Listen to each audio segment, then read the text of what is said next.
So hello guys, hello mga kasingger. Isang mabilisan lang, no. So katatapos lang natin mag-change oil. So isa-set natin yung ating change oil, no. Dito open natin yung ignition. So ayan. So may nakalagay na oil, ibig sabihin ito kasi nireset ko ng 1.5. So sumobra na ako ng 236. So para ma-set ulit natin to mag back to zero, para malaman natin kung or ma-monitor natin kung ilang kilometers na yung tinatakbo ng ating motor, no, bago tayo magpalit ng oil. Kanyang menu. So bawat pindot natin dyan magbabago itong mga nakalagay dito, no, sa panel. So pipindot ako. So ayan, ito yung kanyang odo. So ito ang kanyang trip A, trip B. So kanyang battery.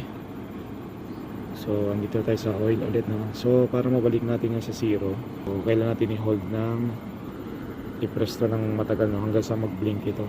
So ilalayo ko ng konti guys para mas makita nyo. Ayan guys, so nagbi-blink na siya. So para mag-zero ulit yan, press ulit natin ito ng matagal. Lalayo ko ulit hanggang sa mag-zero yan. Yung pwede ba guys? So yun lang guys, maraming salamat sa inyo. Drudge Motovlog po, ang inyong lingkod. Mabuhay tayong lahat.